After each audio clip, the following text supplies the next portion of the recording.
মালয়েশিয়ায় বসবাসরত অবৈধ অভিবাসীদের নিজ দেশে ফিরতে সম্প্রতি অভিবাসী প্রত্যাবাসন কর্মসূচি চালু করে দেশটির সরকার। তবে কর্মসূচিটি প্রক্রিয়াধীন থাকলেও প্রতিদিনই দেশটির ইমিগ্রেশন পুলিশ চালিয়ে যাচ্ছে অভিযান। এতে আটক হচ্ছেন অনেকেই। এসব অভিযানে বৈধ কাগজপত্র না থাকার অভিযোগে গেল জানুয়ারি থেকে এ পর্যন্ত 20,207 জনকে আটক করা হয়েছে। অবৈধ অভিবাসীদের কাজে নেওয়ার জন্য 450-রও বেশি নিয়োগকর্তাকে নেওয়া হয়েছে আইনের আওতায়।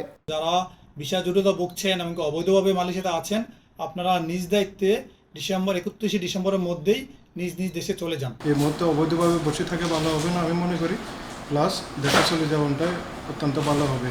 অভিবাসী প্রত্যাবাসন কর্মসূচির আওতায় এখনো পর্যন্ত বাংলাদেশি সহ ৭৯,২৩১ বিদেশি নাম নিবন্ধন করেছেন।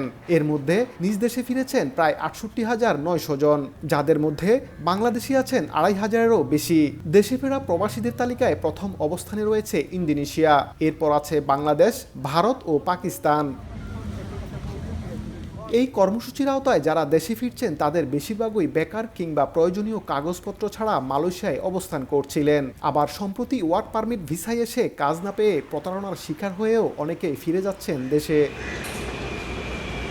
নির্ধারিত সময়ের মধ্যে অবৈধ বিদেশিরা দেশে না ফিরলে তাদের বিরুদ্ধে কঠোর ব্যবস্থা নেওয়া হবে বলে আগেই সতর্ক করেছে দেশটির ইমিগ্রেশন বিভাগ। গেল ১ মার্চ থেকে শুরু হওয়া এই কর্মসূচি চলবে চলতি বছরের ৩১ ডিসেম্বর পর্যন্ত। মোহাম্মদ আব্দুল কাদের, সময় সংবাদ, কুয়ালালামপুর, মালয়েশিয়া।